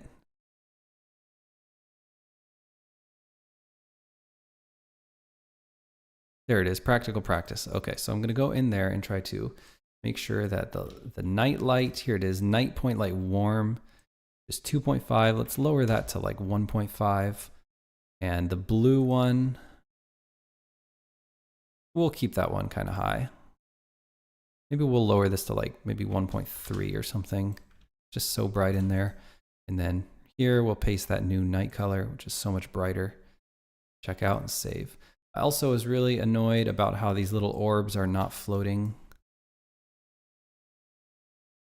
I'm gonna go into the texture and see what we can do. I'll probably have to extract them out of the texture. Let's see if they're gonna be easy. Okay, so yeah, they're on their own little layer. Just do like orbs. Orbs. And I don't even think that we need to make any new textures because I'm sure that we already have some orb stuff. And what's going on here? It's literally just a purple glow. It's the easiest thing in the entire world. Okay, so we need to check out this texture. Practical practice text. Let's make this happen because it's really silly that they don't levitate. Practical practice text. Check out. And now we should be able to make edits. We happen to already have some glowing orbs in the what is his name? I cannot remember his name. I'll get them. All right, thanks for dropping by, Little Sea Ghost. Appreciate it. Hey, and thank you for the kind words about E-Shade. It's always so surreal to hear people say stuff like that. Amazing.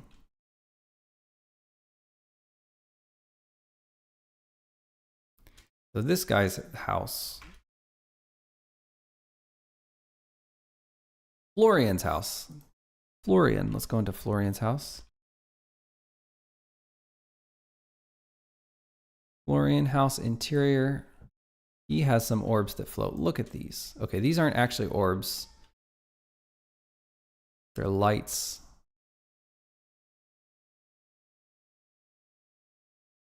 But I'll copy one. And we'll start there. Start with maybe a bigger one here. Let's copy that. I'll go check out maybe what kind of orbs are in. We have another one. I think it's Dean Hall. Dean Hall interior. Here we go. Okay, so that might work. We could use that. Dean Hall orbs. Is it its own texture? No.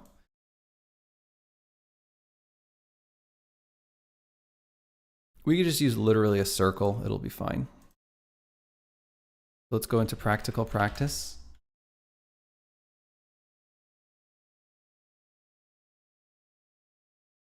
Open prefab.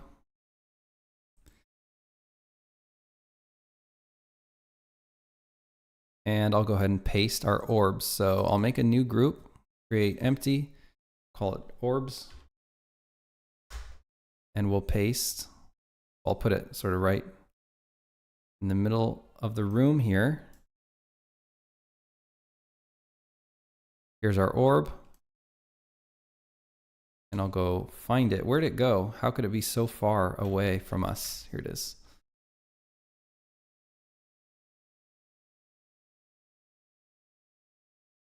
And I'll just sort of try to cover up the ones we already have. This would be a lot easier if we turned on the practical practice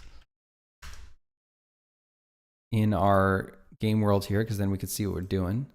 So there we go. Now I can look through the game view and see what we're doing.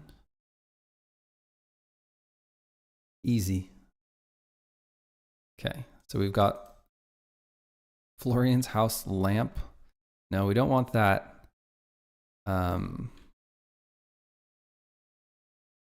We have the quad.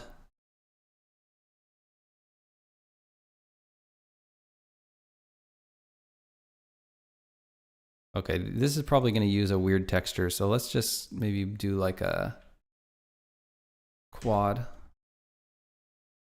Simple quad. Okay, so that's not quite right. We just need to rotate it 0, and then rotate it 30 degrees. Should be exactly 30 degrees. Okay.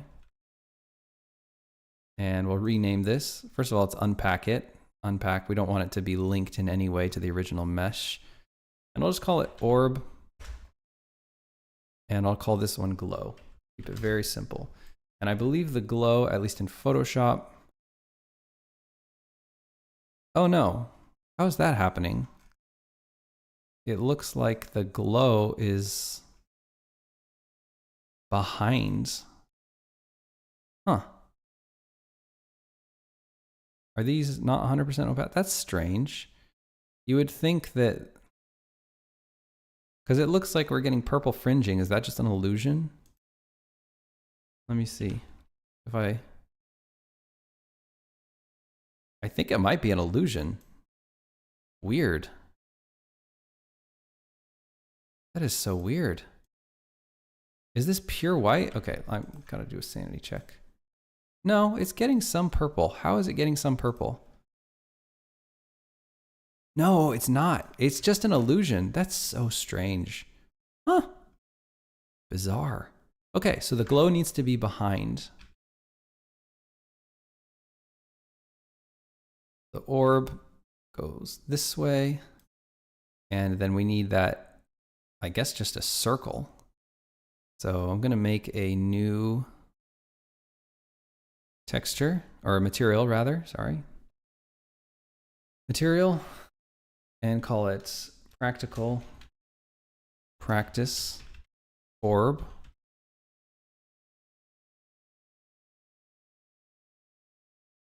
And it'll just be a circle. What kind of circle?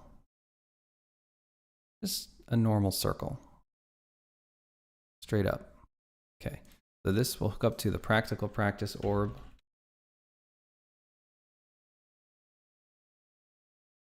And just want to make sure that it's the right size. I know that it should be a little bit purple, just like Jacqueline had it. Actually, we should be able to just literally copy the color value, right? No, it's okay. We'll just guess it.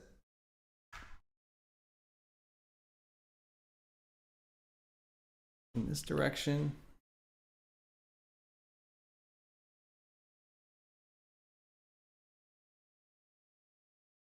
Something like that.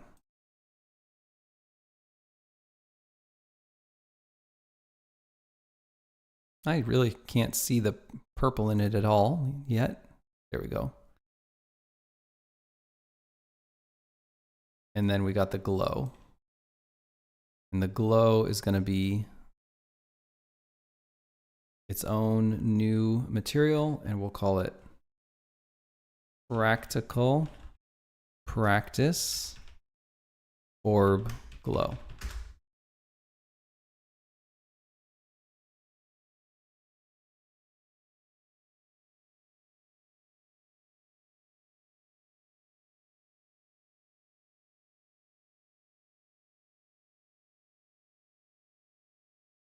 All right. What? The color is black. How come I can't see anything? Practical practice orb glow. Make that nice purple. There we go. Look at that. Okay, and it is additive. So the darker I make it, the more transparent it will become. So she's got a very soft and I would say desaturated glow.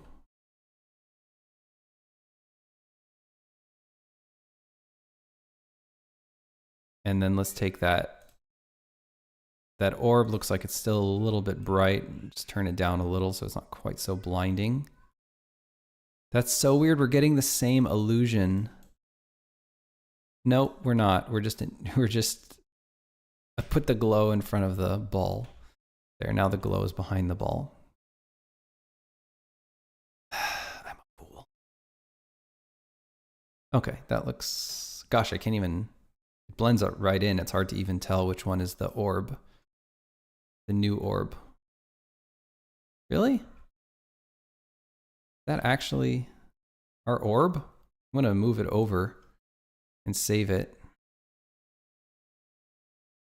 Gosh, yeah, it's pretty hard to tell. Hers does have this like nice fringing going on. I don't really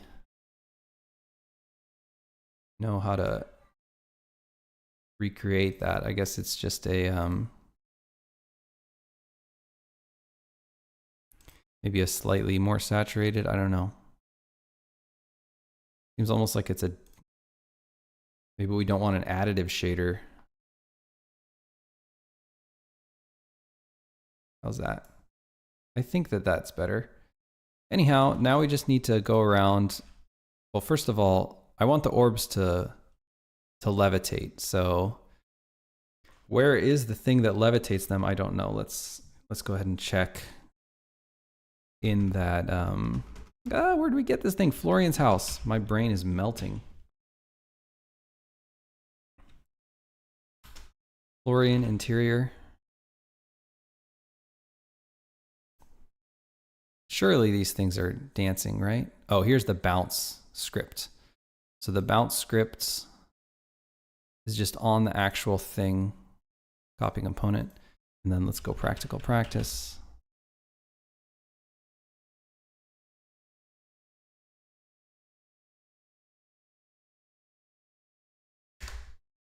And I'll just paste that script. I don't know why it didn't come in. And, oh, you know what? I bet it was on, yeah, I bet it was on the orb. So let's put the glow as a child, and then let's hook up, there we go.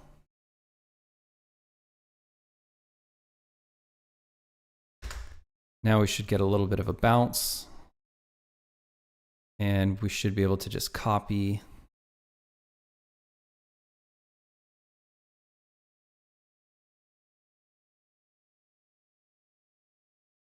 them. You know what I can do is just to make sure we sort of put these things all in the right locations. I'm going to give it like a really extreme color and then save it. And that'll just be really easy to see which orbs I've covered. I just want to copy kind of what she has in her original artwork here. Also a lot easier to see if we've got the orbs in the right spot, because you never really know how it's going to look from the camera, the player's camera. All right, one moment, folks. Let me be right back.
Okay, let me see if I can finish this pronto.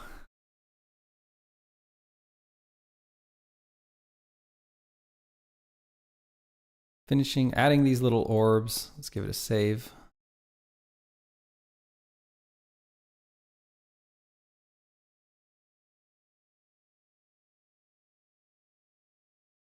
Wow. So crazy how far off they are. It's so hard to get it right in the right spot. Is that one in the perfect? No, that one needs to go up. So this one just needs to go up. This one needs to go up and to the right.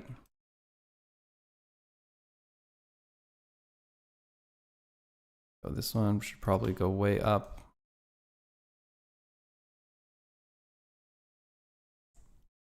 Okay, give it a save. Gosh, so hard to see.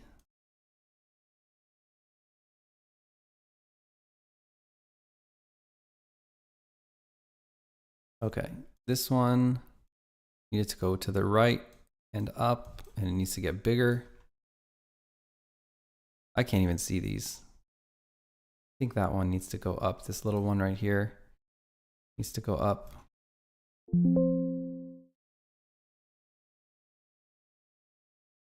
Go. Okay. This one again needs to go to the right and up. This one, I think this one needs to go up significantly and potentially be a little bit bigger.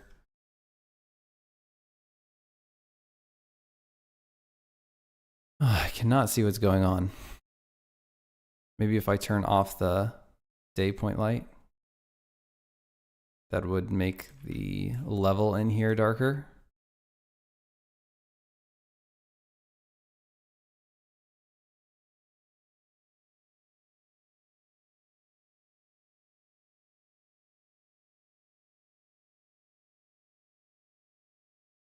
Okay.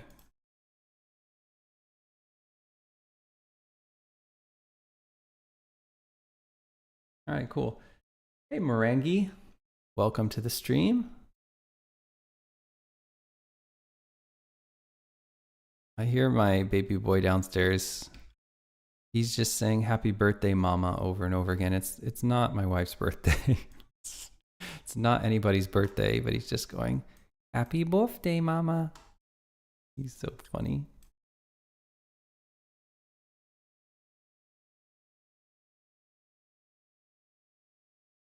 Okay, so here we go. I think we've got all these orbs roughly in place. And I'm gonna give it a save, and then we just need to go to that material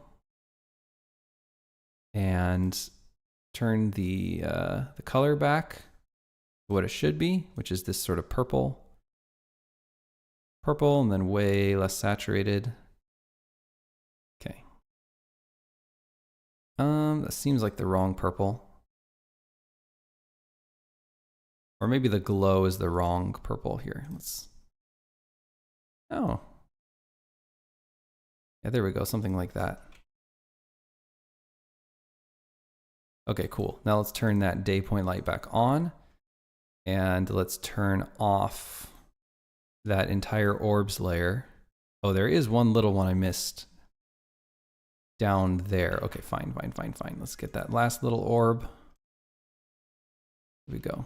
Tiny little orb down here, lower than all the other orbs. Give it a save. And it seems like it just needs to be moved a little bit and go a little bit up. And now we'll turn all these off, give that a save. Ooh, my power is flickering. Scary. Cool. All right. And I'm going to turn that off.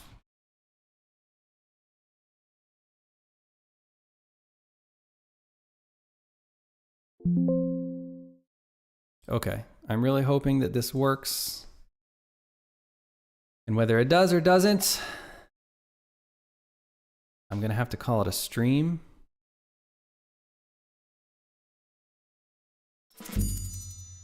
Okay, here we go. In we go. Nighttime, and here's all our orbs. That one is brighter than all the others, which is kind of weird, but they are levitating ever so slightly, and it looks like they're just a little too dark. I need to brighten them up. Should be like almost emissive. And their orb glow is doing really not a lot right now. There we go, that's a little bit better. They're too saturated. They should definitely be more in the white direction. There we go. And I think in order to get that little fella not so bright, because it is weirdly bright. Yeah, I feel like the entire room should be brighter in general. Morangi, I appreciate the follow. Thank you very much for that. Anyhow, I will deal with that. I'll have to deal with that tonight. Later, at a later time. I want to thank everyone so much for hanging out. So the game is called Songs of Glimmerwick. It is a Witch Academy RPG where the magic of the world is music. And, oh, did that even work? There it goes. There's the MooBot. There's a link to our Steam page if you want to check it out, if you have not already. And if it seems like your jam, something that maybe you'd want to play, please do not hesitate to throw us a wish list if you happen to be on your computer and logged into Steam. That would mean the world to us, and it helps you not forget about it when it does finally release. So thanks everyone for hanging out, and hopefully I'll catch some of y'all next time. I'm going to start streaming more. Gems Yago, thank you so much for the wish list. I really, really appreciate that. All right, see you folks.